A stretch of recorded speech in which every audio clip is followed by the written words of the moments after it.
Welcome back to Smashing Heads Podcast. This is episode 35.5. We're somewhere around there. Yeah, I'm not sure how we're going to do that yet, but if you are new here, my name is Zach, and as always, I'm joined by my wife, Hannah. Hey. And my best friend, Jake. How's everybody doing tonight? Ooh, you said that really creepy. Well, I'm in a mood after tonight. Yeah, we so... had a wild ride tonight. We just wrapped up with Wes, and this interview took some weird turns we never expected, but we think everyone's going to enjoy it. We're totally here for it. I'm here for it because, you know, Jake really just got the short end of the stick. But that's okay because it wasn't me. It may end up being a two-parter. We'll see how this goes. We're just recording intro 1 right now. So if you're new here, you've never listened to us before, make sure to follow us on social media, at Smashing Heads on Twitter, at Smashing Heads Podcast on Instagram. Just search Smashing Heads Podcast on Facebook. And if you want to email us, smashingheadspodcast@gmail.com. And you can follow us on Podbean or iTunes or whatever. And we appreciate ratings and reviews and all that. But if you are new here, we do weekly episode recaps and we do these interviews along the way. It just so happened that Wes emailed us before the season started that he had been listening and he wanted to come on the show, and so we were just waiting for the right time with him, and it just turned out that he came on right after his partner D, which we didn't know were going to be partners, but when we talked to both of them. So again, this is at least going to be part 1 and maybe the full interview. We'll see how it goes, but until next time, have a good night, everyone. all right, guys, we are joined by the other half of the Quad Squad, #Quad Squad, Mr. Wes Bergman. How you doing, Wes? I'm doing great. Thanks for having me. Hold on a second. Okay, already. I don't think we can go any further without just giving it up real quick for Wes, for coming on, for gracing us with his presence. The first question I want to ask you, though, is how does it feel to be talking to a heel like yourself? I mean, do you do this often? I mean, we're jumping right in. No, this has been something I've wanted to know because I got outed. You did it first, and then he even in email form called me a heel, and so I just kind of want to pick his brain on that. Oh yeah, no, I am literally here just to fight you. Okay. Yes. Like that's it. Like, I mean, you are the podcast version of Johnny Bananas. And someone had to come out and like put you back in your place. Wow. Right off the bat. Just be glad there's no hall brawl here, Wes. Oh my gosh. Oh my God. I can't, like, do you really think that George Bush would survive a hall brawl against me? I mean, let's be honest, Jake. You started it off hot. Like, you came in swinging. But I had to. I can't come in, cold turkey or whatever they call it on this thing. I think that's how you quit smoking. Okay.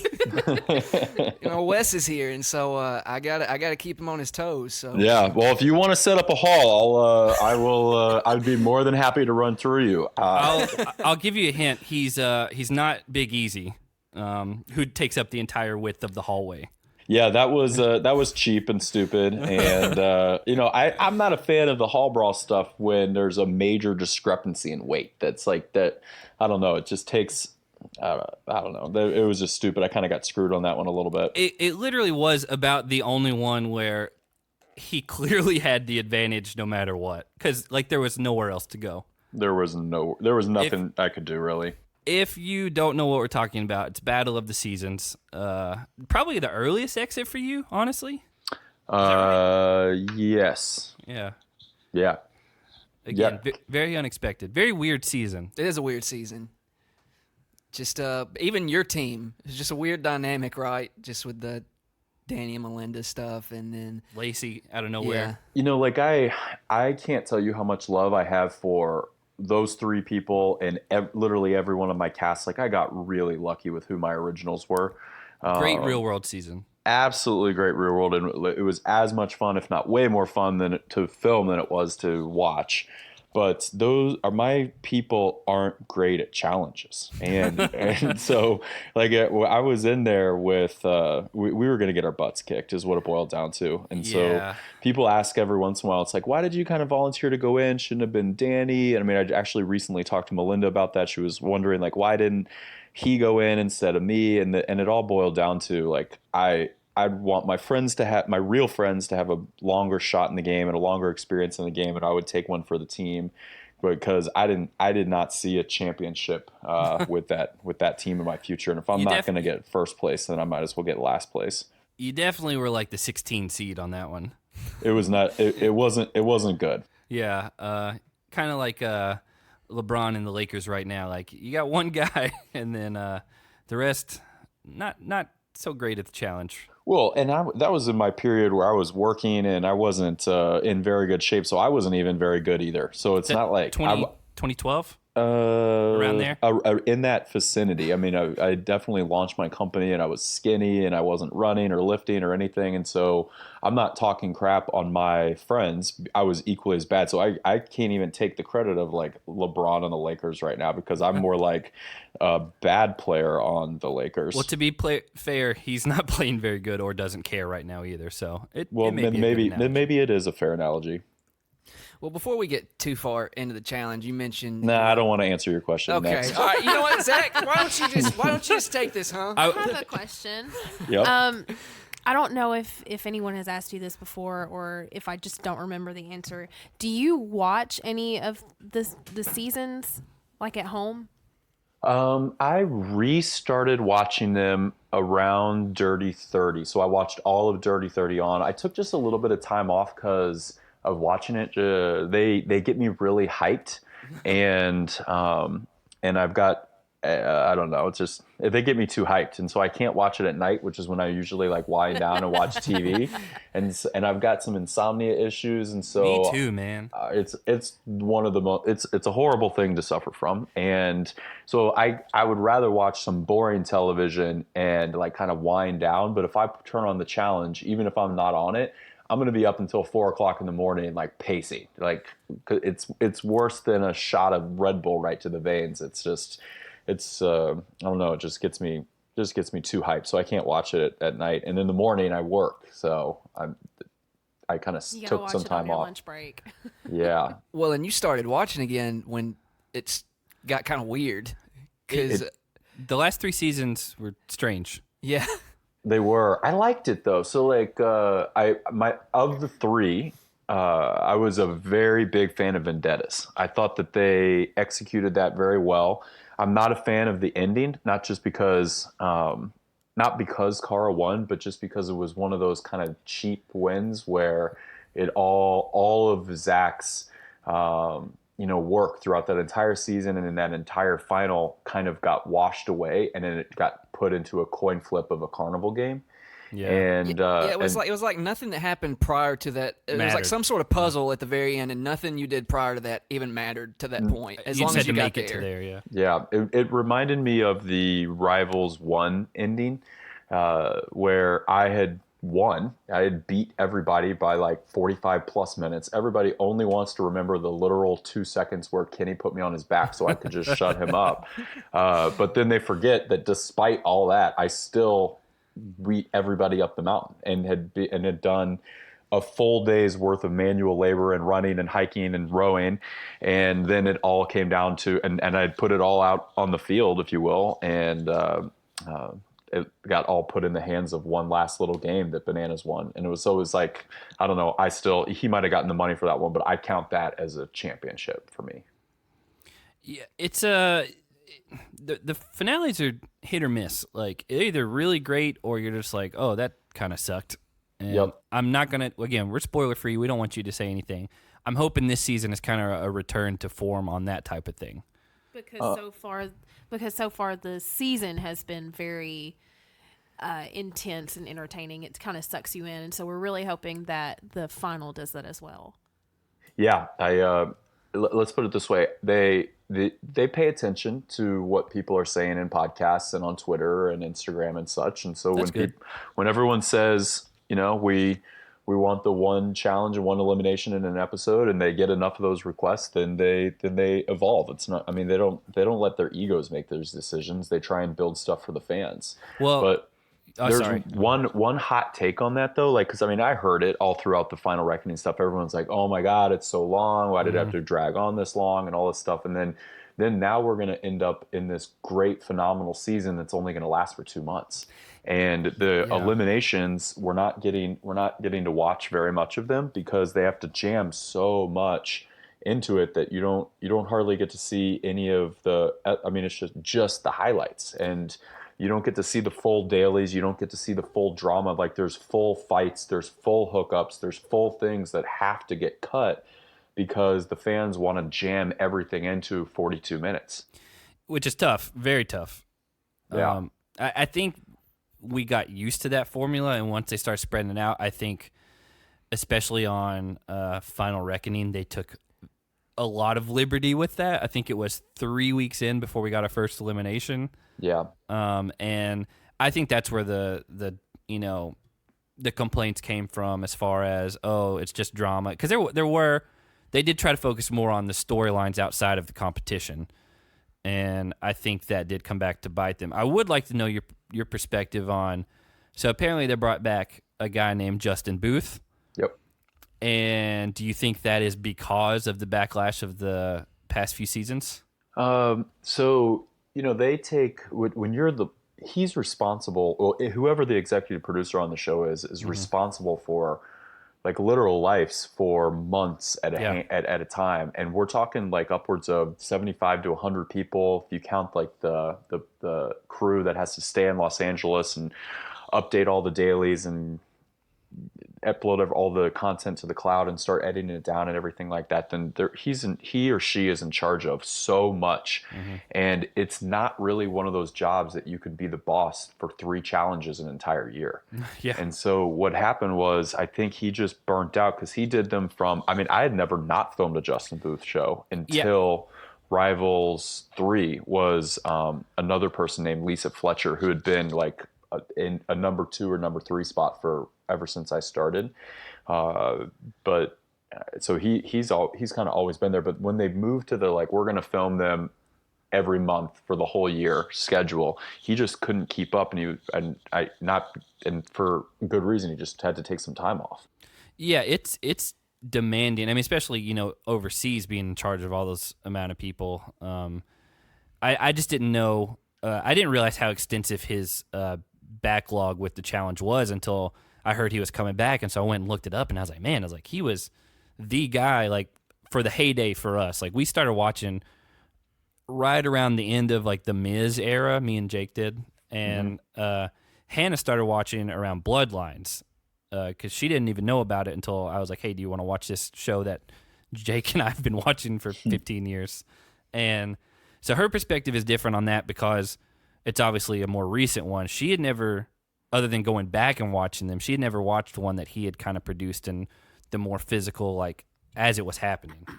Right. No, he's awesome. Like, I hesitate to ever film one that he's not in charge of. So what we have kind of noticed is that the seasons that Justin Booth is in charge of, it just seems like he's a little more hardcore and intense in the ones that he produces. So would you say that this current season that we're seeing right now is as intense as your first few seasons? This is the most intense one, and he had been asking for a theme like this because he's special forces of some kind. So hardcore, actual military guy, very likable. Like, you'd want to have a beer with him, but he demands respect from everyone, whether or not you know who he is or not. It's just like that type of presence. I don't have anything bad to say about him. Like, he's a man that I look up to, and to a certain extent, a little bit of a mentor. And I've stolen things of how he conducts himself around people and take it into my real life and my business life. Who do you look up to more, him or Johnny Bananas? There's or stuff me, or Jake. Definitely nothing. I've learned nothing from Jake. Jake is only taken from my life. I've learned a little bit from Bananas, not really. There's stuff to learn of what not to do, but no, I look up to Booth. He is definitely the man. But he's had this theme in mind for a long time, and it is a cool theme. He's wanted to do the military stuff. He's wanted to just be all this kind of hardcore. When the fans were kind of gave essentially BMP and MTV the opportunity to say, hey, this wasn't a hard enough season. It wasn't a hard enough final. It wasn't a hard enough dailies. It wasn't hard enough eliminations. Go back to the original and kick these cast members' butts. He was like, all right, I know just where to go. I know just what to do. And this was probably his masterpiece. I would be very shocked if he doesn't look back on this throughout his entire career and this be one of his more, if not the most proud television show he's ever created. Well, in regards to me having any sort of influence over you, the night is young, buddy, and that can change really fast. I'm open. I'm just saying you got a lot of work to do, especially like with how likable Hannah and Zach are. Like I don't know. You're just starting from so far behind. But I'm open. I'm not just gonna hate you just for the fun of it. Like if you want to change my mind, you can. Jake, you need to learn to be as great as I am. Listen, I never claim to be perfect. All right. That's true. I mean, again, it's this whole thing has been kind of a wild ride for us because we had never podcasted or done anything like that until Final Reckoning, and we just like, oh, it's a week before the show starts. Do you want to do this? And we just kind of jumped in from there. And so, yeah, you probably should have gone through your casting process a little longer. Jake probably wouldn't have got the call back. Yeah. We had Well, the fact is, I'm here. All right. And you're just gonna have to live with it now. Will I? You will, Wes. Well, so let's get into that. The way that this all came about is you actually emailed us before this season started, and that was out of the blue for us. Yeah, was that funny or what? We didn't think it was real. I remember I was driving down the road and I got my email went off because I have our email set to push through, and it was like Weston Bergman emailed us, and I was like, what? And I was like, someone on Reddit's screwing with us. I was like, what is it? And then I saw that the email corresponded back to your website, and I was like, nobody's faking that. And so you were just like, hey, tell your wife I never did steroids and tell Jake to stop being a heel. And I was like, okay. Oh, well, that reminds me, maybe I don't like Hannah that much either. Listen, the episode that we recorded that I said that, Zachary did correct me in saying that you brought that up on Challenge Mania podcast and said how you've never done steroids in your life, and it has been a thing that's been under speculation. People have brought it up before, like kind of as a rumor that has run around a lot, but that you adamantly came out and said that you've never done it. And I did say, okay, if he says he's never done it before, I believe him. I take his word for it. To be fair, your other member of the Quad Squad kind of threw you under the bus on her interview. I just listened to that. I don't think I was paying as much. I listened to it I had to fly yesterday, and I listened to it to catch up yesterday. She said she'll be in Australia and take pictures of a skinny redheaded kid and be like, hey Wes, it's you before steroids. Yeah. Well, I mean, it just goes. It is what it is. I mean, I take it mostly flattering. It's just where it gets sticky is when all of a sudden new cast members or fans start to think that that's the only way to look like me is to do steroids. And it's just a very unhealthy thing, and it's the opposite of how I want to use my platform. Yeah. Because the reality is I've lifted weights my entire life and worked my butt off, and it's more than just going in the gym. It's studying what to do. And it's very possible, and you don't have to do anything that hurts yourself. And it just takes a long time, and it's an accumulation game, and you just progressively make one little chip away at it at a time. And if you ever met me in person, I'm not really that big. It's just I'm just cut, and a lot of that has just come from, a little bit of it is definitely genetics, and a little bit of it is that's what really good swimmers that turn into weightlifters look like. I mean, not a single swimmer, like good swimmer, do I know that has gotten into weightlifting doesn't look like me. How tall are you? 5'10". Okay, so you're about Jake's size. Yeah. You want to go head to head? Not a bad thing, Wes. Yeah, not a bad thing to be 5'10". Well, let's put it this way though. I'm a little bigger in other areas. This season has been a great one for us from a fan perspective because we got you back, we got Nani back. I think you guys both left at the same season. I think Rivals 3. Yeah, coincidence. And we got some big names back, and usually I'm really hesitant to like the new people, honestly. Very hesitant with the Big Brother people just in general. I used to be that way about Are You the One until Devin changed my mind. And I know some people hate Devin, and there was the big divide between Johnny and Devin last season. But I know you're friends with Devin. I saw you were hanging out with him like last night. Yeah, 2 nights ago. Oh, was it 2 nights ago? Mm-hmm. And so how do you feel about all these new people coming in, like from other shows? Not even just like, some of them definitely have like an air of like, oh, we're the reason why this season's so great, and I don't know about that. Yeah, you almost have to let them get away with that arrogance, though, because arrogance is entertaining.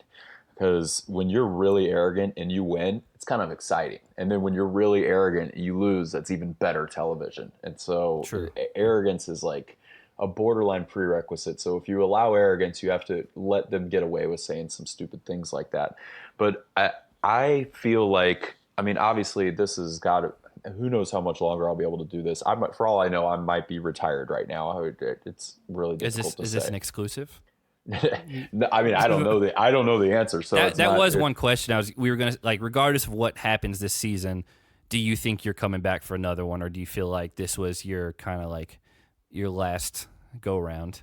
I want to, but it's always just going to come down to scheduling. Yeah. And it's just difficult, and I'm still playing catch up from being gone in Africa. So yeah, to think about another one at this point, it's kind of scary, and it's I don't know. So I don't know. It's not an exclusive because even I don't have the information. I mean, my wife doesn't have the information. I don't know the information, so I can't really say it here because I don't know yet. But I want to. Does your dog have the information? He does, and I talked to him. He's sitting right next to me right now, being a very good boy. Yeah, I haven't heard him once. Yeah, and I can't guarantee that will be the case the whole time, but he's being very good right now. Tell him I said hi. Oh, Hannah says hi, buddy. Oh, I love all the puppies. Oh, yes, you're a good boy. Okay. Well, listen, you gave us some sense of hope because this 2 episodes ago when you didn't eliminate Johnny, but he got eliminated as a result of you throwing him in there. You said you were going to be doing this until Johnny retires. You're going to keep eliminating him. So, I mean, you can't give us a false sense of hope. I guess you can if you are the true heel that you claim to be, but I mean, I'm here for it. I don't claim to be a heel. I'm not a heel. You're a heel. That's why I'm here to like screw with you. That doesn't make me a heel back. That just makes I'm like the hero in this situation, and you're the heel. But I can screw with bananas even if I'm not there. Like, I can put together alliances just because I'm not there. I did it on several other shows. Like, I mean, in Vendettas, I sent people there that had never met each other, and I had put that together just for the giggles of it. So wait a second. Are you behind Team Young Buck and the Lavender Ladies? I'm behind everything that you guys love and enjoy. I'm behind all of it. You're behind TJ? Yeah, TJ literally takes cues from me. Man, was that your monster truck? Yeah, that is one question we got. Was that your monster truck? Yeah, it would cost okay, first off, I do not own that anymore at all. That was something that I had invested in when I was in high school. So that was like a legitimate thing. Yeah, and it's not I thought you were just making all of that up. No, it wasn't a monster truck. It was just a very large, raised, gigantic tires Dodge Ram. Ford Ranger. It was a large murdered out Dodge Ram 1500 that I had since I was like 16 or 17 that I paid with my lawn mowing money. Well, so it's not a monster truck, but it was a very large truck, and it was just easier to call it a monster truck at the time. Well, let me be clear. That's one of my favorite interactions that I can remember on the show. Because when it happened, I remember I recorded it on my phone and I sent it to Jake. And I was like, "Did you see this?" I was like, "What's going on?" Yeah, Before we start podcasting. I'm not proud of that moment because when you have the ability to buy that kind of thing, those kind of things, you're supposed to be a little bit more modest about it. And so I hate hate myself for using it as a weapon to borderline brag about. And it was just, I don't know, embarrassing, and I wish I hadn't done it.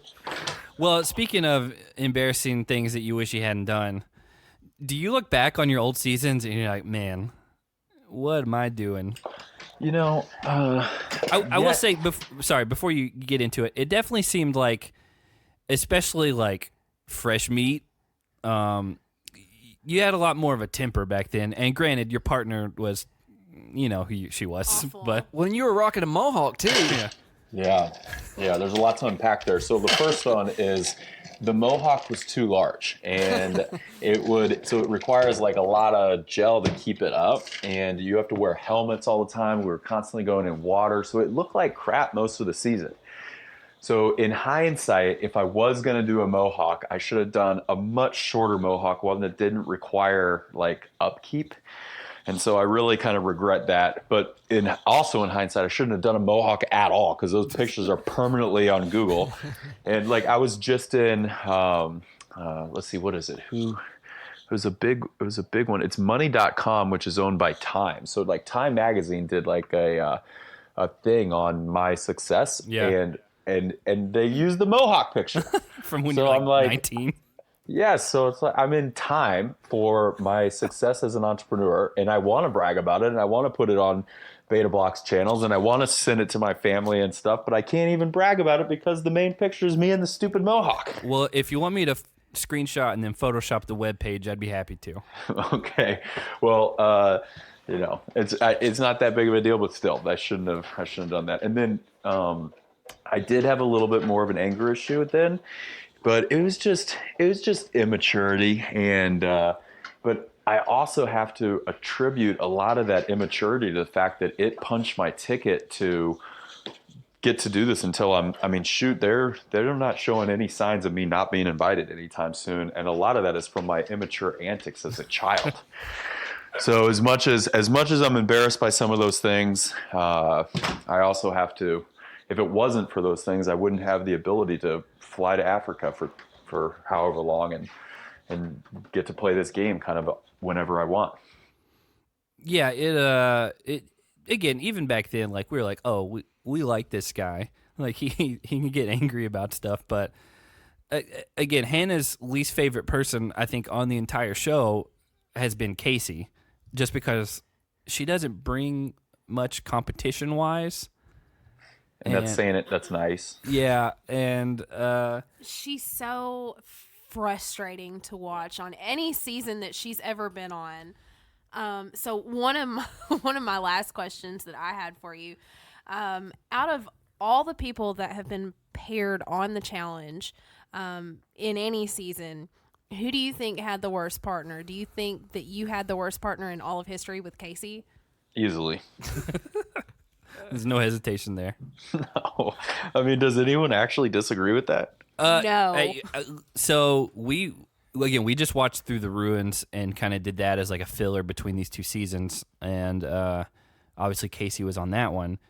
And we had some people like, oh, I love Casey. Like, she wasn't good, but she's hilarious. And it was like... She definitely does have... she's just a sweet person, and she can be very funny, and she ended up becoming over time a very good narrator of the show. Yeah. So she played her part in what she was there to do, I guess, but to the detriment of whoever was teamed with her. Yeah. That season was a strange one because if Kellyanne is beat by Evelyn early on, like, what happens to that Challengers team? Like, Kellyanne and Sarah were the last two people remaining, and it was just it was a weird season overall. Yeah, I don't think some of that stuff was fully thought through. I mean, think about it. It's one of the most important seasons of all time, but yet they've never gone back to that theme. Yeah. So that's why. I mean, they realized that there was a lot of flaws in that and the way that was. I mean, shoot, I poked the largest hole in that season's game in the first 5 minutes of being there. I'm like, okay, so you're saying that I could like throw these things and I'll benefit by making us by ruining this game? And I don't know, they hated that. Yeah, it also was a weird season because there was a lot of incidents, let's say, in that season. Some we can't get into probably, but just watching back through it, 10 years later, it's like Really uncomfortable. not even that. I wasn't even going to get in. Yeah, just some of the overall language is kind of uncomfortable looking back on it now. And at the time, I don't think we had a problem with it. It's just where we were. I don't know. And also, like, security in production is like nowhere to be found. Yeah, I don't remember there even being security there. Yeah, it seems like after that season, they're like, okay, good Lord. Like, we had Tanya issues, and then she got in a fight with Veronica. No one was around for a while. Then we had Brad and Darrell almost die. And so, and then you almost fought Darrell out, and you couldn't figure out how to get outside the freaking building. No, I figured it out. He just wouldn't come out. It was just, and I'm really glad he didn't. But that would have been maybe the one time ever that I could have beaten him up, because he was so drunk that he could barely stand. Oh, really? But, yeah. So, sober Darrell fighting any type of Wes would win. But that was like the one shot. I really wish he had come out, because all I would have had to do is just barely touch him and he would have fallen over. You had mentioned how arrogance is an important thing on this show. One of the big talking points for many different reasons here and around the challenge world. Oh my God, next. I don't know where he this doesn't is even want to talk about it. Thank you, next. What, Wes? No, get out of here. Let's talk about important topics. Jake, you're sidelined for another 5 minutes. Hannah, Zach, what other questions do you guys have? So there's some important topics that are surrounding this. I don't even know how to rephrase the question he did. It is interesting. One of the main questions we got from people is, with this season, clearly you and Dee had a connection. She talked about it. You guys kind of seemed to hit it off right away.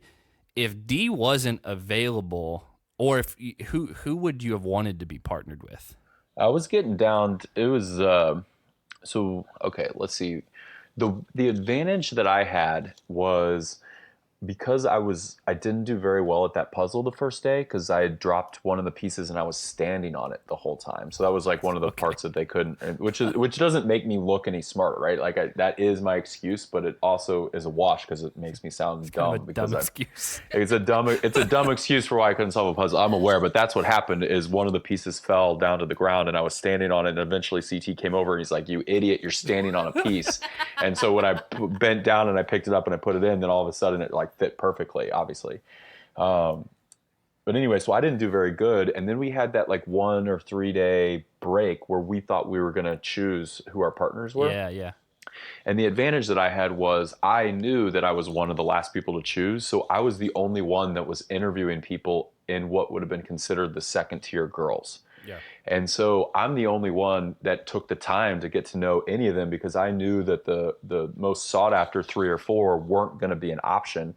So I needed to make a good decision about who of the second tier girls were. And so no one knew that Dee was into CrossFit. No one knew that Dee had hiked Mount Everest. No one knew that Dee is like a street, or like comes from a long lineage of street hustlers and gamblers. Like, I mean, all that kind of stuff just, it was evident that she should have been in one of those top tiers, but none of our arrogant, narcissistic male cast members took the time to get to know anyone that didn't immediately appear like a winner. And I did. And so because of that, I got to know her. And then in the process of getting to know her, she must have felt comfortable around me. And so when the flip got script and she got to choose, then I was at the top of her list, apparently. Oh yeah, she told us straight up. She's like, I told people ahead of me not to pick Wes, and because here's the weird thing. Like, we had no idea. We avoid spoilers as much as we can. You had emailed us, and then like the next day we had talked to Dee before the basic training had aired, and she's like, "Yeah, I'll come on." The thing with her was the scheduling, because again, she's 17 hours ahead. Yeah, and so we're like, "Oh, cool, we got Wes," which we don't want to announce until we knew it was happening, and then we had Dee coming up, but we don't know when it's going to be able to schedule. And then we watched the first episode, and we're like, "They're partners. Like, what are the odds that was what worked out?" And again, we had no idea coming into that. Did you know that she had talked to us? I mean, I saw. Yes. I don't know how fast I found out about it, but I knew that at some point she was going to. I don't know how, maybe on Twitter or something. Jake wants to ask you about Paulie. Yeah. Is my 5 minutes up? I'm looking at a timer right now, and the answer is no. All right, well, Zach, you got to fill some more time then if my 5 minutes isn't up. So, all right, bring it on. I got to give you I got to give you a chance. Here's the deal, okay, is that Paulie's one of those arrogant guys, right? And so... And sociopath, let's be clear about that. Yes. And, you watch last season, he comes in, and the guy's mouthing off from the get-go, gets himself put in the redemption house for 80% of the season. For like 3 months, it seemed like. Yeah, it's funny. And look, I never defend like any of this weird car stuff. Like, I'm not interested or concerned with that. But I'm interested in your take on a guy like Paulie, because this is kind of what we've experienced. He's like the embodiment of these new kids coming, especially the guys, like these new guys coming in. They think they're the new... They've said it. Like Kyle and Paulie have said, "Oh, we're the new Wes and Bananas." Yeah. All the old school guys are like, let's hold off on that. Okay, so there's a lot of good that comes from Paulie as a character and a person. Like, he is incredibly athletic, and he played the right sport. Right, like you're a little biased. I'm incredibly biased, but I mean, there's not any real soccer players that go on this show and don't do well. So you're telling me Nelson and Corey were not real soccer players when it came down to hitting that goal? No, that was so hard to watch. Yeah, again, I knew you'd side with him on the soccer thing, but I'll give you he is athletic. He's very athletic, and then he's got no fear. And he's got a very good control of his emotions when it comes to inside of an actual game. Like, after a horn has been blown, he's got control of his emotions. Now, does he have control of his emotions outside of the game and in real life? No, he doesn't. He's got to work on that. I was about to say, I'm going to disagree on that one, but I get what you're saying. But after the horn's been blown, then it's like competition mode, and it doesn't matter what's going on around him. He just focuses on one thing, and he's good at it. And then he's here to play. He's here to have a longer term character. He actually trains for the stuff in between the games, which I think is fair and necessary for you to do at the early stages. And he's also out networking and forming alliances and calling people and meeting up with them in their various cities and that kind of thing in between the seasons. Like, he's doing his homework. He's putting in his time. He said he's a fan of the show. I mean. Yeah, which makes the stuff that I just talked about a lot easier. But still, you gotta do it. It's a little bit of the job aspect of this, and too many of the new people just don't do that, and he does, and I respect him for it. I'll give you that. I am not arguing that. I will. One thing you said something about like as a character. That's my problem with it. Is even when he does like interviews, like even when he did like other podcasts, like he's so in character. Like, I would just like to see like the layers peeled back a little bit and be like, hey man, just what do you like in normal life? You should download his podcast. No, I'm not doing that. That's what he's like when he's if I was at Applebee's with him talking about he would love Kyle. Applebee's. I don't know why that's what came to mind, but I tried to come up with like the most basic example that I could, and then when I hear Applebee's, that sounds basic. But if I'm sitting there at Applebee's with Paulie, and he would be the most chill guy ever until one of his enemies gets brought up, and then he'd start yelling. I mean, it's not really that much of a character. Like, he's just an incredibly passionate person, and when you're talking about something that is not that doesn't let's call it like flip the anger switch. He is way chill. Like so he's not going to get sent home for like fighting. Like, he's not going to lose it to that degree. No, he might. Okay. I'm saying I misread you. Yeah, basically, if you touch on the anger part of him, then what you see is that's not a character. Like, that is real. And then if you're talking about virtually anything else, he's going to be so laid back you'll even forget he's even in the room. So I thought you were saying like he likes the anger and the build up and all that, but he's not going to be dumb enough to like let it go past the point of no return. No, he might. Okay. Yeah, he can't control himself when he's angry. Yeah. Well, and apparently that gasses Kara up from what he said this last week, and so he's got the green light on that. Yeah, apparently. Can I bring up one thing? And if you don't want to talk about it, it's fine. Here we go. But you told me before we started that anything was on the table. On the table. Yeah, bring it. Were you ahead of the curve on on just feeling Kara as a weird presence? Like, because I know you regret what you did in, I can't even remember what season it was. Rivals. Yeah, where you poured whatever, and she just, again, your take on it, like, yeah, I was dumb, I shouldn't have done it. But also, she didn't move. Like, she just sat there and took it all. The part that gets brushed under the rug with that story the most is that we were in the middle of a food fight. Yes. And so she walked into the kitchen while 2 or 3 of us were in a food fight. And so, and yes, she did so she walked into a place, and I tested it by just putting a little bit of Coke on her, and she didn't move. And so I'm not proud of that moment, but like, if the whole context of everything was explained, then she's just as, responsible for what went down. It's just, so I'll say, as a show, and you may have heard us say this, because you're our biggest fan, and it's true. We've said that not my biggest fan. I'm your biggest fan. Well, I'm going to put that on my Twitter bio, and I'm going to tag you in it, and I expect me to be the second person you follow on Twitter. We'll talk about That's it. a big ask. And so Hannah's now my favorite. God, she said steroids. Yes. Come on. That's true, but she claims she takes it back. Okay. I did. I've taken it back 3 times now. So we were fans of Kara. She was an oddball on the show, but she kind of found her like place on it. Very good competitor. These last 2 seasons have been very strange from just a viewing perspective, and I don't think it's because we now have to talk about it like ad nauseum for a show. We actually talked to Jake's brothers, who have never watched any seasons of the show, and who are 17 and 15. Yeah, had only watched these last 2 seasons since we started this, and they're kind of in the same boat as us. Like, it's just like they're getting like, and Paulie as well. Like, it's getting very, it's like wearing on everyone's nerves. It's very over the top.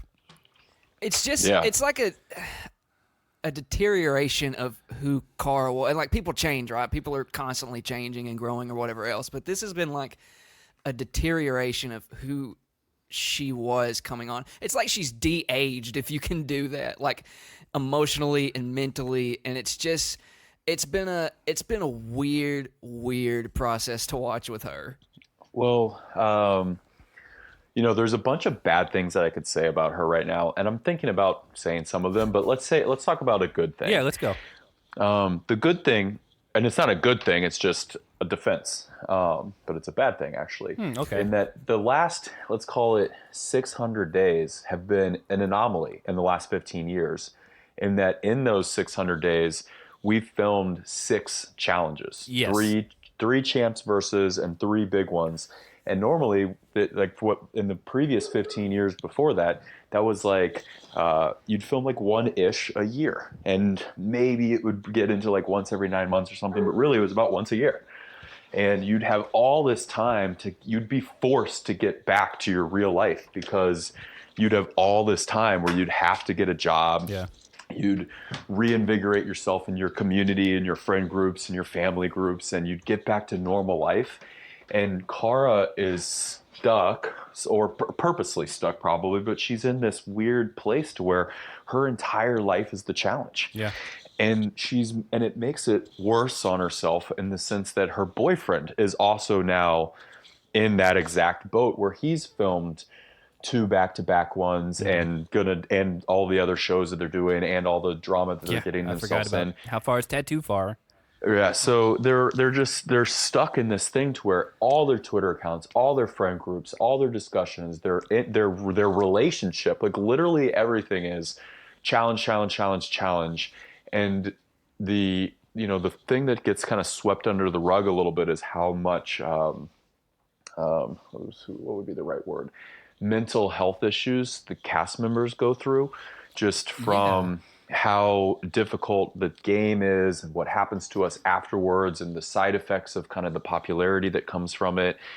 And so everyone, it suffers from various forms of it. And she's just kind of in the middle of just getting her butt kicked by just one thing after another. And so to a certain extent, I can't blame her for any of the behavior, because everyone that puts themselves through what it is she's putting herself through would kind of act a little crazy.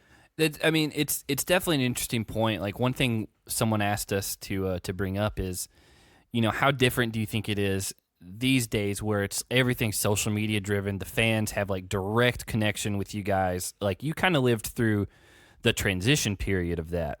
Like, yep. It's a newer thing for you. Like, even after Rivals 3, like, it's just ramped up by like 10,000 fold. And we've interviewed some people that were not fan favorites. We've interviewed Marie, who we loved after we got to know her. We interviewed Shane, who is not in a lot of people's favorites. We had great time with Shane. But I messaged Shane just like on our own, and I was like, hey, I just want to know how you're doing, man, because you're laying low, and I don't blame you for that. But I know that it's a lot, like, to just constantly every day just see, oh, hey, I hate you and everything you do is wrong, and what, even if there's like a million good things, like, those negative ones stick out. And like, I don't even know how you would take it. Like, we're exhausted sometimes just interacting with, or even just seeing in our timelines, like, the kind of crazed side of challenge Twitter and Reddit and whatever. And I don't know how cast members honestly deal with it, because it is a lot. And I think that's one thing that people don't take into account. And it does not surprise me in one bit that, yeah, there should be some more like mental health checks and stuff coming into casting and stuff like that. Yeah, I mean, MTV has definitely set the precedent that it's up to us to self-filter out of these things. Like, we have to say no. So, and some of them are just not saying no. Yeah. So, I don't know. It's a tough one. I don't have the expertise enough to kind of say what's going on with it, but it's a lot. I mean, we check into prison/war, and it's and then we don't really leave. Like, when we physically come back to the United States, and we're still stuck in the game through text messaging and social media and preparing for the next one and all that kind of stuff. And it's then like, having it never to promote the one you just did, and it never really ends. And like, I have this benefit of, like, if I don't get back to real life, my wife will divorce me. And if I don't get back to real life, my company's clients will sue me and stuff. So I have to like come back and immediately get back into my real life. And so that just is very healthy. I mean, there's a decompression period that takes like me a month. And so I can only imagine what it would be like. I mean, the rest of the cast members, quite a few of them, I don't want to put everybody under the bus like this, but they just come back and just party and lay on their couch and call each other and go visit each other and all this stuff. And it's like, and that just takes that decompression period and extends it. yeah. And it makes a lot of sense. I mean, I know for me, like, just simply deactivating Facebook and Instagram, like, and just staying away for a while is so refreshing. And so it makes sense when you talk about Cara, how, like, that honestly may be the best thing to get her head straight again. Because I think also, too, like, I legitimately believe that even now she's still in love with Kyle, and there's still things there. And, like, but I mean, like, affection like that can really mess with some people. She's not. She's very much so in love with Paulie, and she does not love Kyle at all. It's hard to have all that play out for everyone to see, and that's got to weigh on you. Like, I get that. Like, yeah. The thing I said after this last week's episode is, like, at this point, it's kind of hard to watch, because this is pre all the stuff that came out about Paulie and Cara airing it all out, which obviously did not help in the long run. Right. So you feel bad at this point, but like, it is a lot. Can't even imagine what it would be like if every person that watches the show knows your whole personal life. That kind of segues into a little bit, like, one thing we wanted to ask you is, like, this is your first challenge being a married man. Not that you were like some horny guy hooking up with everyone every season, but it's got to feel different, like, coming in. It was it ended up being a very big advantage. Really? Yeah, because all of the girls trust me, right? Because, well, let me rephrase that. Every normal single guy that's there, a girl would look at him and say, A, is he trying to screw with me in the game? And B, is he trying to screw with me in bed? And so those two independent variables make it very complicated for a female to decide who to hang out with and befriend and work with and all that kind of stuff. With me, there's not two different independent variables. There's one, which is he trying to screw with me in the game? Because I'm not trying to screw with them in bed. So it's just very cut and dry. There's just one set of interview process, and it was just easier for me to kind of hang out in the girls' rooms and befriend them and all that kind of stuff because they knew I wasn't, trying to hook up with them. It was just more of I either wanted to be friends with them or I wanted to work with them, and that was it. And so it made it very easy to just, I don't know, it made it easier. It's not like the silver bullet. I'm not saying everyone should go get married and you'll be better at the challenge. It's just, it ended up being a blessing. Yeah, I'd never thought about it from that perspective, honestly. I really just didn't know how it would be because, again, I know. Well, they treat me like a gay guy. Well, there like think about it. Like all the girls, they want to be friends with the gay guys, and the gay guys have all the best strong female alliances. And part of the reason why is, you get the male and testosterone-based presence in their life without having the fear that they're constantly trying to hook up with you or just slow play you or whatever. And so I get all the benefits of being a gay guy. Right, and that makes a lot of sense. You don't dress as nice as them. No. Yeah, no, I don't. No, another question that we had, you've taken a hiatus and this is your big return. Obviously it's a big season to come back on and we're all really excited about that. But are there any other seasons during your hiatus that you kind of wish that you had been on? Well, I mean, I'm jealous that I wasn't on any of those three big ones. Did they contact you about being like a mercenary or something?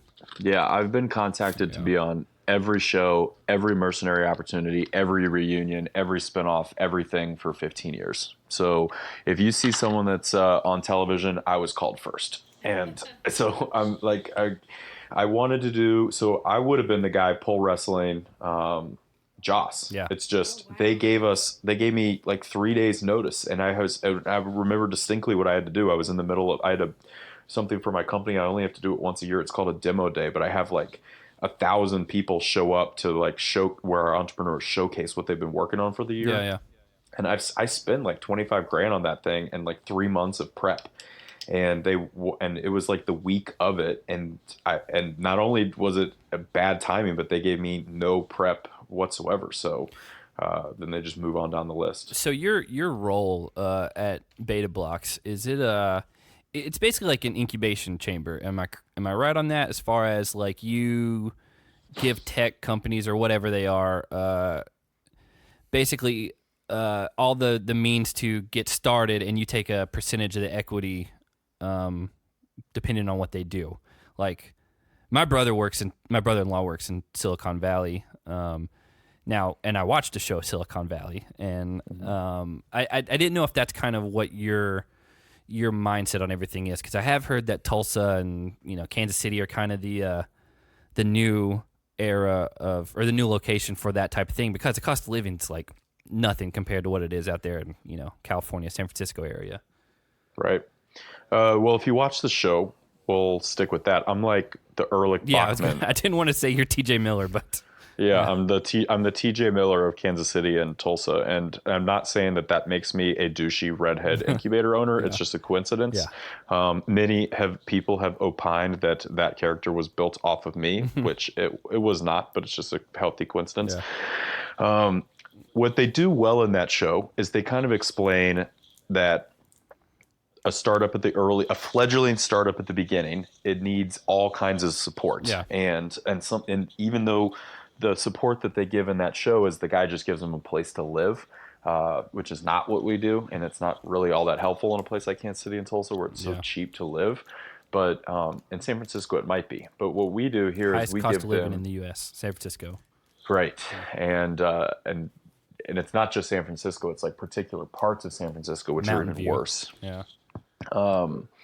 And so we give them one-on-one consultation and classes and office space and access to investors and just a slew of borderline co-founder services. Is it like And strategy to like launch and like, meet your goals and that type of thing? Yeah. Yeah, in an overly simplified way of describing it. But yeah, think of us like a very glorified board of advisors that doesn't take any power. Yeah. So we're like all the good reasons why you'd want a board and none of the bad. We're not like going to take over their company and fire them or something, because we literally don't take that power. But to have a group of people, and in particular me at the helm of that are like always there and built a structure around kind of increasing the likelihood that you can become successful. That's what we do. So on that note, like at some point, you were gone for however many weeks for this season. Like you have to have people underneath you that you trust to make those decisions. Because while you're gone, I'm assuming you have limited access to. You can't be on like a conference call and try to give advice on this problem that just came up out of nowhere. Like, was that the hardest part about being gone this season? I was prepared. Okay. And so it was kind of refreshing. It takes the game and the prison aspect of things for me to be forced to take a vacation. So eventually, after being there for 2 or 3 days and kind of where I'm freaking out about all those things, then I forget about it, and it worked out relatively smoothly. But that was one of the main reasons why I liked the Champs versus stuff is I still was able to work like 3 to 4 hours a day, and you're in LA, like it's. Yeah, well, but then like in between shoots or when I get back to the hotel room or whatever, if there is like an actual problem that's very time sensitive, I could prioritize that into the 3 or 4 hours. Meanwhile, if I've got a company that's just at some point in time wants some help learning how to make their pay-per-click advertising a little bit better, and it's not a crazy priority, then I could write them and say, hey, I'm in Los Angeles for another 3 weeks. I was wondering if we can't schedule something for 3.5 weeks from now, and then I could put it in the calendar. And then they know that I'm not blowing them off, but I also don't have to really spend any time on it. And I can kind of just push it to when after the filming is. So just playing a lot of defense during that time. But I couldn't do any of that. But I have systems of checks and balances, and I hired help while I was gone to kind of take some of those things that would have otherwise been on my plate. So that's kind of how I dealt with it. But and nothing. It seemed to work. That's good. You didn't go bankrupt while you were gone. No. Yeah. That was my biggest concern. Like, because when I heard I listened to the Challenge Mania interviews because at that point you hadn't really talked a lot about just challenge and like where you're at in the current state of things. And I know Landon said that like the hardest part for people who like have normal jobs and whatever is that MTV just a lot of times doesn't tell you like, hey, it's for this much money, you're going to be gone for this amount of weeks, and it's in Brazil. Like, do you think that that's ever going to change, or are they just they know that they can get a young group that'll be like, yeah, sure, I'll do whatever, who cares? I'd have nothing else to do. Well, I think the only time that they really screwed that up a little bit was in Dirty 30, because that was when the. All right, let me see if I can do this math correctly. I'm pretty sure that the prize pool for like 15 to 20 years was exactly $300,000. Yes. So whether or not 2 people got it or 1 person got it or 10 people got it, whatever, it was like $300,000. And so therefore you'd have to be kind of an idiot to sit there and like demand to ask what the money offered was, because you kind of know. Yeah. And you also have to know they're not going to tell you the theme, so whether or not it's like a duel or whatever. But where they screwed up is when they tripled that number, more than tripled that number, they didn't let anybody know. And that would have been, of the 3, the closest one that I had the chance to do. And I fit the theme perfectly. Yeah. And they had never hounded me to do a show more than that one. And I couldn't really tell why until eventually, and I forget when, but when the theme came out, I was like, that makes sense. Now I get why they wanted me so much. And, but they could, one of the ways that they probably could have increased the likelihood that I would have gone would have said, well, the prize money is going to be up by 4x what it normally is. But now it's like now they've given $1 million 3 seasons in a row. So now everyone just needs to assume that you're vying for a $200,000, $300,000, $400,000 game here or more. Yeah, it's funny watching the ruins when you have some people that are like, oh, I've got $2,000 in my bank account, and the other. Do you ever think we're gonna get like? I think the number one most requested season is like an old school versus new school, which I'm of the opinion that there should be a 3-team cutthroat type situation where it's like, because there's a distinct like middle school, if you will, that doesn't fall into like the Mark Long era. Yeah, that also is not the Team Young Bucks and all that. There's like a group of people that fall like directly in that middle spot, and I think you could do the team of 3, which they haven't done since Cutthroat, I don't believe. Right. And do you think that is ever going to happen? Because that is the number one most requested like format that I see out there.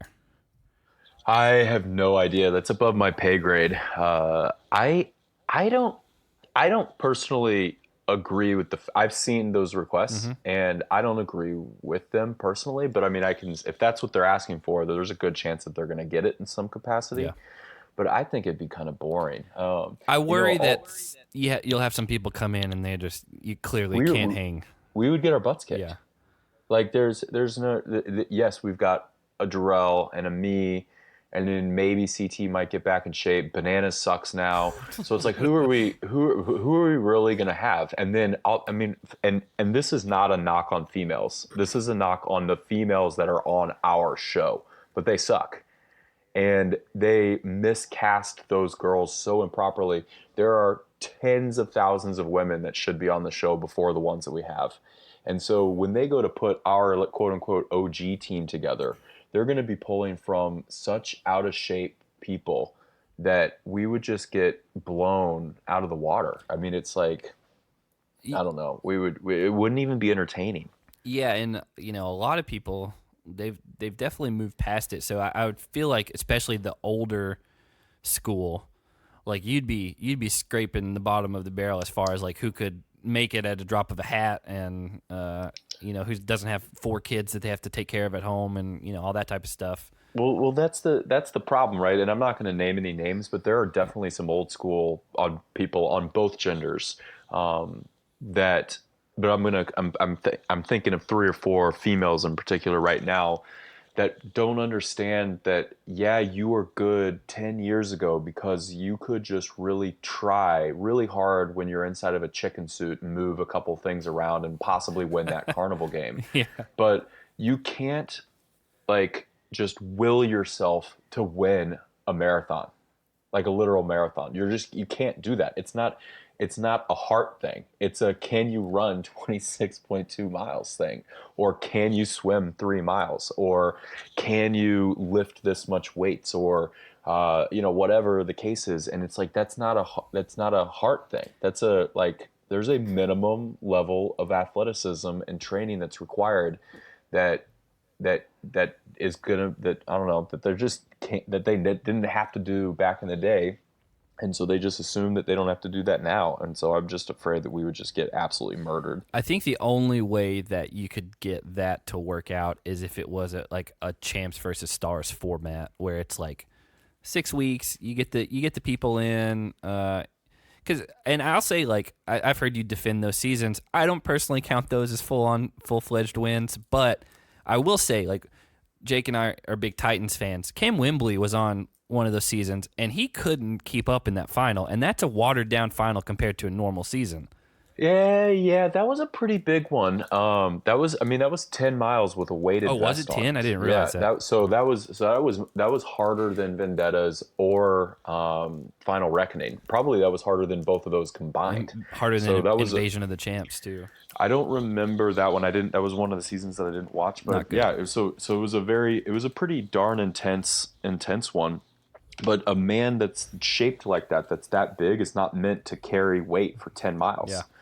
And so there's just not that's why he didn't do very well. Well, you speak of those Champs versus Stars seasons. How great would your girl Louise be on the challenge? That was one question we got. Yeah. I go back and forth on this. Like, uh, she she really, really needed the downtime of the hotel room, and to be kind of like go watch Netflix or call her boyfriend or just read or whatever it is that she did alone and just chillax. And So not deal with someone like Bear running around and jumping on tables. yes, constantly. She needed that. And she could check in and do a very good job in short doses, but I don't know what it would be. I think it would be very easy to get under her skin if you were allowed to have access to her 24/7 for as many weeks as is required to film a real show. But I mean, obviously, she's one of the best athletes that has ever done the challenge in any way, shape, or form, and she's thoroughly turned on and good at the political side. So there's a good chance, as long as she was in the right headspace and she knew she was going to have to slum it a little bit for a couple months, and she knew what was kind of expected of her, if she was prepared a little bit mentally, she would come in and she would probably destroy everyone. It was funny. I think it was the last season they did of that. She kind of, if I'm remembering correctly, kind of took on your game from the mental aspect and trying to gain the votes in the house or in the hotel, if you will, and kind of seemed to have you frazzled a little bit to where you kind of just folded to her will.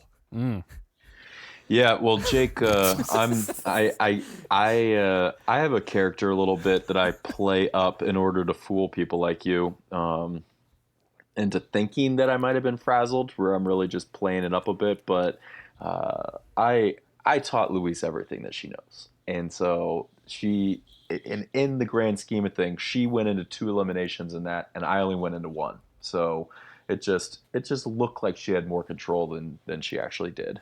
Who would you rather have as a partner, Louise or Terrell Owens?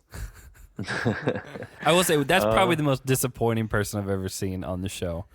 Yeah, I mean, I'm glad that they brought him on, and I'm glad they tried. But I'd say, if Terrell was like cared and wasn't trying to quit, and he was just a lot more down to earth, I'd rather have Terrell. I don't think he's in the right headspace for it. No, he's not. But that is a specimen. Oh yeah.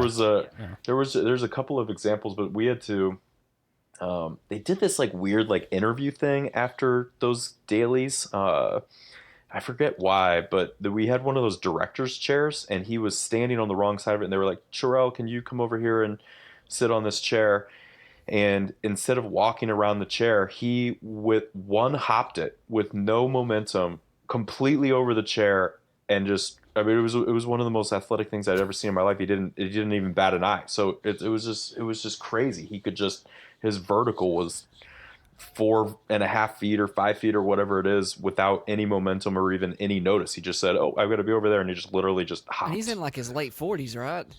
Oh yeah, he could be in the league right now. Would you want him on the Chiefs? Yeah, it depends on how much we have to pay him. Yeah.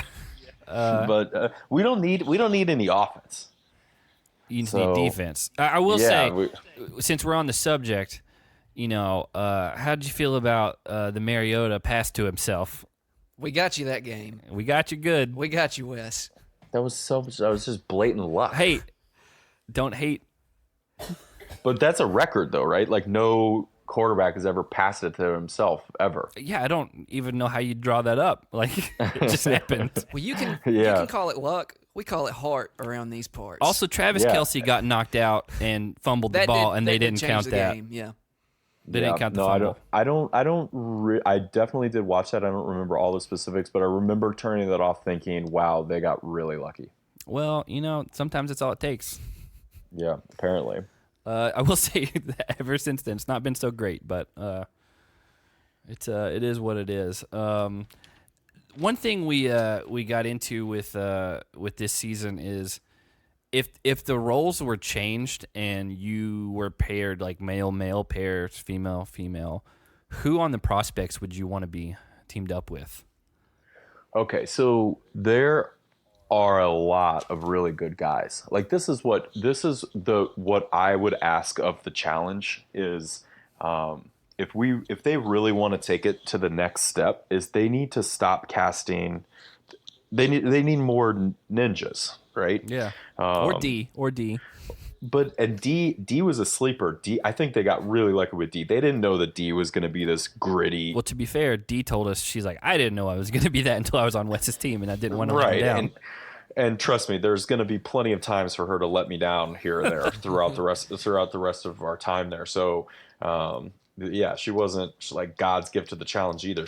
We just worked really well together, and there was some games that worked well to our strengths. But there are so many entertaining females in the United States and world now, I guess, that are just real athletes. And then I just hate being on an athletic show where a third of the dudes are professional athletes, and then you look over on the other gender and our best girl is Cara.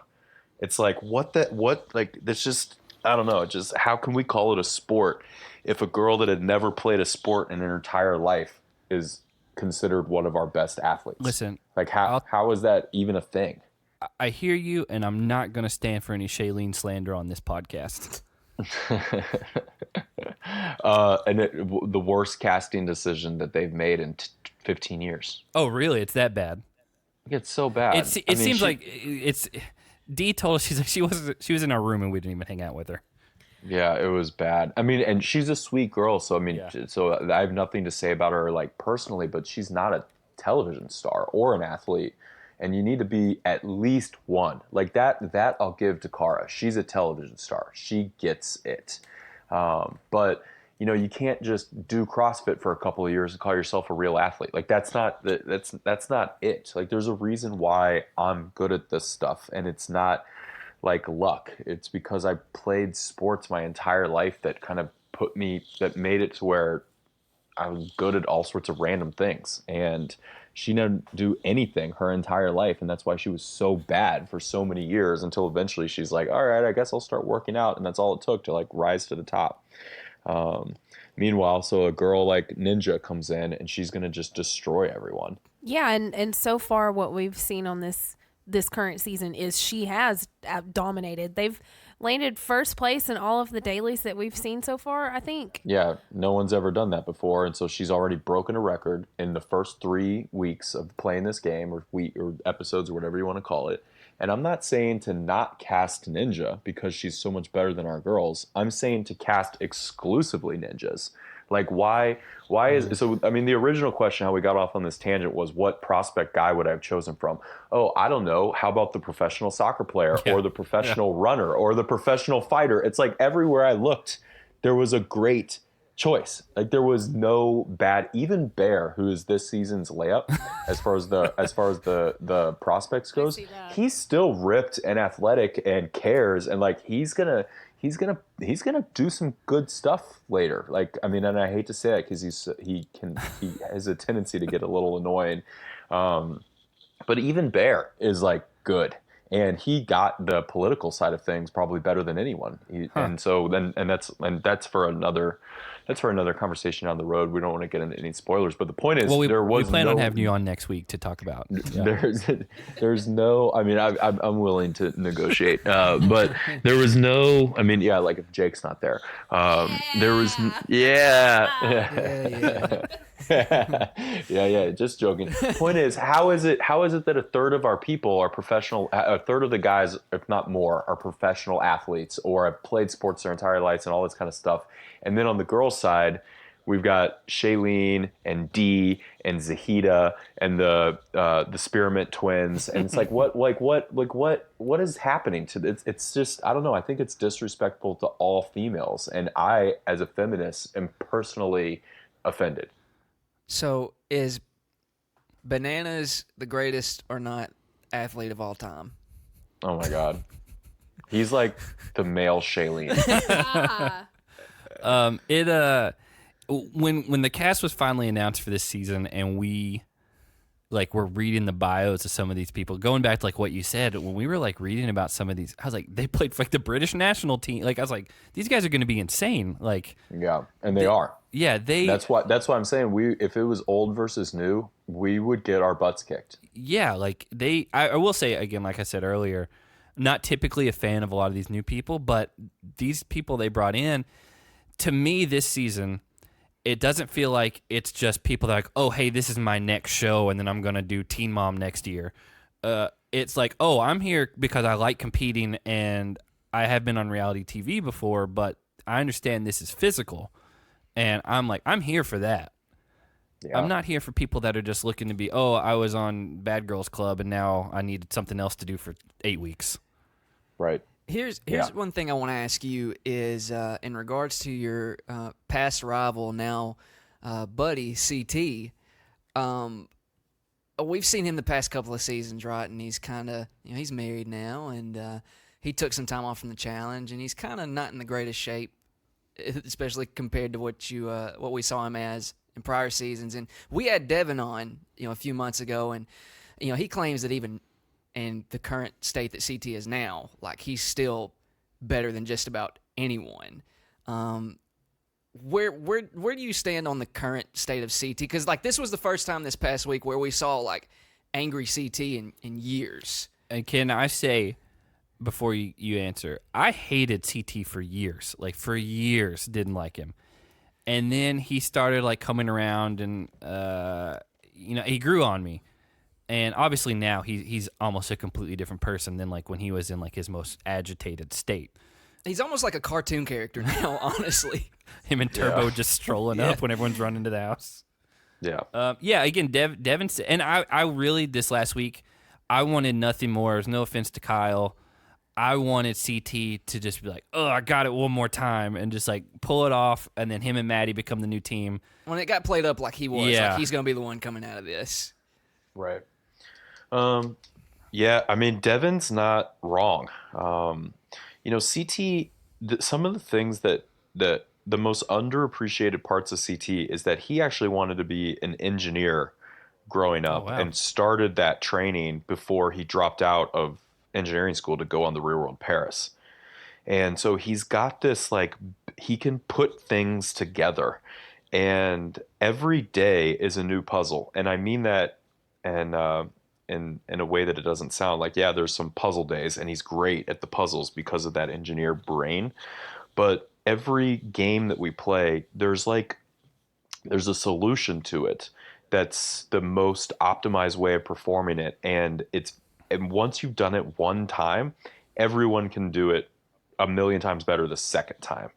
But with no experience, and to be able to walk up and see and have to do it for the first time, knowing not what to do, not being one of the testers, whatever, he's quicker than anybody else at figuring out what the shtick is. And because of that, he's very difficult to beat, because he kind of gets what the strategy is, before anybody else. And then, you have to give some credit to the fact that he's just bigger than everybody else. Yeah. And so that's an unfair advantage. And one of the reasons why he was able to put Bananas as a backpack is it wasn't just that he had more heart and he was more athletic and all that stuff. It was because he outweighed him by 60 pounds. He was Godzilla. Like, he was just stomping on the buildings, just taking him back. I mean, the equivalent of that would be, like, if you do the math, and I'm not going to, but so my math's going to be a little bit off here, but that'd be the equivalent of me going in that exact, I think it's called intrapolation. Like, that's the math that we would do. We would intrapolate the numbers, and I would be backpacking a 120-pound guy. I could backpack a 120-pound guy, and I could make any 120-pound guy look that stupid. And so there's just some games in here that there's straight up, I don't know, where size definitely matters. So, and he's got it. And the word on the street is that he's been running. And by word on the street, I mean that's what he told me. But so direct from the source. Yeah, but I don't know. We'll see. Yeah, I mean, he did say it gave us. I was worried, even after last season. This may be he may hang it up because he's clearly in a different phase in life. He's getting married. Let's put that to rest. He's not hanging anything up anytime soon. Well, I was happy to hear him say, like, "Oh, next time you see me, I gotta get back in shape," or whatever he said. Well, because he even admitted that, like, these past 2 seasons, he's just kind of been taking it easy and whatnot, and even at, like, his approach to the game and stuff. And so, was it? because I mean, again, you guys were rivals. What was it? Did you guys become buddies after Rivals too? Yeah. It seemed like you legitimately became friends over that season. Yes, we did, and we are now. He's an onion, like there's layers to this guy, And he'll make you cry. and he'll make you cry, and the outer layer sucks, but he doesn't let that many people in, but when he does let you in and he shows you who he actually is, he is a very lovable person. I'm proud that he's my friend. Well, I mean, we're named after him. Like now, granted, it might be in like his worst form, but that fight on the duel is one of the most memorable scenes there were. Right. And yeah, you're the name of your show is just in itself perpetuating violence. it is, and I'm not going to apologize for it, Wes. No matter how much you bully me about it. You do what you got to do to make a name for yourself. Mm-hmm. Yeah. The only other thing I wanted to ask you about is, I mean, that's not true. I have a lot of things I want to ask you about, and they don't even pertain to the challenge. But and by the way, I have more time than I thought I did because I was gonna have to stop whenever my wife got home, and she's not home at all. So I'm just chilling alone as a bachelor with the dog. So I'll talk to you guys until she gets home. So there's no rush. well, here's the thing: you let us know when you need to go. I will. Okay, and so the one thing I want to get into, which could let me interject here. He's got to go now. It's over. Yeah, my wife's home. Gotta go. No, I've listened to. I think I started listening on the Devin interview, okay. and I've listened to close to, if not every episode since, because like I have a lot of time in the car and traveling and kind of getting the game tape, if you will, on what the community is saying about stuff is very helpful, and it's entertaining, and you guys do a good job. So I'm here talking with you guys today because I enjoy your show and I'm a fan of your show and I appreciate it, and you help pass the time when I need it, and so I enjoy it. So this is my way of saying thank you. So first of all, Hold on, don't just thank bypass you. what I'm you not just said. no, I'm not about passing it. I wanted to say like that legitimately like means more than like anything, because you'll get people ever so often be like, oh, I hate them. They take too long. Here's the thing: we're not going to be a tight 40 minutes show. Like we record, we don't edit anything out. We get in there, we say what we feel. We might have to backtrack the next episode, but it is what it is. So the fact that you of all people like feel that way, that means a lot to us. Second, when we started this, like I think me and Jake, and Hannah may have been involved in it too. We were talking, and we're like, "Man, do you think ever we'll like talk to people like Wes one day?" And I was like, shut up! Like we're never gonna get there. And it's come full circle in a way that I never expected, especially this quickly. I mean, we just started this in July. Like if we're being transparent about it. Yeah, well, you started at a good time because, your format wouldn't be all that conducive if there wasn't as many challenges on anymore, or like there used to be, right? Like you'd build up all this momentum for, let's say, I don't know, Fresh Meat 2, and then you'd have to like take 10 months off and you'd lose your fandom. And this allows you to kind of like what they've done in the past year or so. They've allowed things like what it is you do to exist. True. Yeah. Well, Wes, I would just like to let you know you are my husband's hero, and you've just made him cry for the first time ever. in Yeah, his Zach life. never cries. Can you He's hear crying? it in my voice? No. Yeah, no. Uh, Coming down the left cheek right now. yeah, like the single tear from there was a commercial back in the day where like a Native American guy saw like trash on the ground and he just saw one tiny little tear. It has been a crazy experience for us. Like This is surreal to us. again, Brandon Nelson was like our first interview, and when he first jumped on, it's so weird at first to hear like a voice that you know from somewhere else that you've never interacted with before. And so like the more we've done these, it's made me realize that one, the cast members are all just normal people that happen to just be on this crazy thing that we watch. But two, I never expected to have the reach that we have, if I'm being totally honest. And again, I never expected to just be driving down the road and oh, Wes emailed us. That's not weird. Well, like I said, I'm appreciative of what you guys do. You put out good content. The only gripe I have is we can be done with the whole like movie and song thing at the end, right? Like that makes no sense. Well, can I explain that? So I don't know. So early on in the show, one time Hannah was sick and Jake and I had to do the show by ourselves. Boys not. And we got to talking about music just kind of tangentially, and we had some people like, oh, I didn't know you listened to whatever. And so since then, that's why we throw it in at the very end of the show. Like, we get it. If you want to turn it off, turn it off. But we, Wes, I'll do 2 recommendations this week. You'll do 2, I'll do 4. Okay. How about that? No, what had happened was I usually try to rein things in. Okay. I said usually and try. And they just decided to go all over the place one night when I was just absolutely sick. And the very next week they told me about it. They were like, yeah, we're doing music recommendations now, and it's all stuff that we listened to in high school. And I'm like, oh, well, I don't really have anything. And then we started talking about like our top favorite movies of all time, and then I didn't get to but like number 5 on my list when somebody changed it to let's go by year, and one of our top movies that came out in this year. And so Jake's been doing a lot of things without my interjection. That's right. Well, here's what I think we need to do is we need to get Wes your movie and album recommendation. That's what we need to do. Yeah, I need you to email me every Tuesday night. No, we need your recommendation for the week. We can do that, but we need one right now, right? Well, okay, so you guys do like an album, right? Yeah. How much older than you are? I'm 34. Okay, so I'm 30 and Jake's 28, and so you're not too much older than us. Mm-mm. Hannah's 20. What are you? Oh, how old am I? She's like I bet you Wes knows his 11. wife's age. Yeah. No, she's 6.5 years younger than me. So do the math.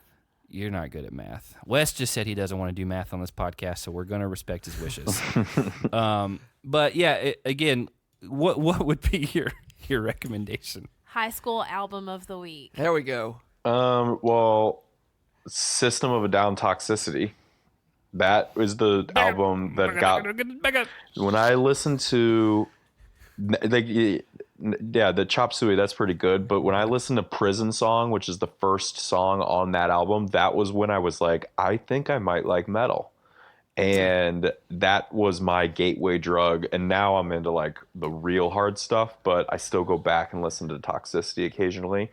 But yeah, I listen to almost exclusively death metal. So you watched this past episode, right? Yes. When that banger of a song hit by Afterlife during men's elimination. It was like foot on your throat or throat kick or something like that. Yeah. How much did you enjoy that? Because normally we get this weird dubstep stuff during elimination. Yeah. The last few seasons. Yeah. How did I love you feel it. About them bringing metal back? I love it. It's just, I do too. I think it's even more awesome when there's 3 badasses like there were in that game. But what I find funny is when they put metal on top of like people doing something when they're not badasses, and it's like oh my god, this is such bad TV because the viewers might actually think they're badasses when they were scared to even do it, and they're just needing to make them look good right now. So I feel like they should treat metal with respect and only use it as a background to badass athletes. I downloaded that album on my Spotify. You made us listen to it before you got in here. Because we had to get ready, It was a good song. I'd never heard that before. I hadn't we'd never heard it. There's just something about when a breakdown hits. Yeah. So that band specifically is very like in the vein of like early 2000s like new metal. Right. And like the one thing I said to Jake, I was like, I don't enjoy this band if I'm being totally honest. I was like, but they know their formula. Right. And it's a little commercial, but yeah. okay. Wes, we've got a rabbit hole of stuff we could get you into. Me and Jake were in heavy bands all throughout high school. Yeah. What I don't understand is like, how can you guys like this much metal and also not like want to cuss all the time? It's a tricky one, Wes. Because He's got it's- a wife that doesn't like to hear it. No, so here's the thing. The main reason. No, I get it. I've heard it because parents might you're our be, biggest fan, so I expect you to hear it. Yeah, but I think that's a lame excuse, and I'm also putting in a formal request to not just get rid of the songs that we talk about at the end of every episode, but also allow cussing. Oh, we told you before we started. Like, you can say whatever you No, want. He wants and us to say it. No, I want you to say it, and I want you to not bleep it out. Because You know what? What I'm gonna do is next episode, I'm just not even gonna look, and I'm just gonna randomly drop in like the censored beats, and you're just gonna think we are, and it's not gonna make any sense. We're gonna wrap up part 1 with Wes right here, but don't worry, we have about another hour's worth of conversation that will come out very soon as part 2. It just made more sense to split these up into 2 different episodes. So if you enjoyed this, be on the lookout, because trust me, it just gets weirder from here and in a direction that we never expected.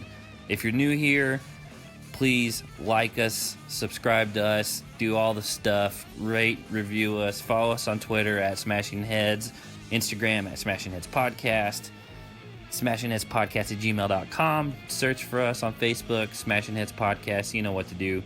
Follow us on Podbean, subscribe, all that type of stuff. But again, we do weekly recaps of War of the Worlds the night that they air, and part 2 with Wes will be up soon. So thanks for sticking with us, and we will be back soon.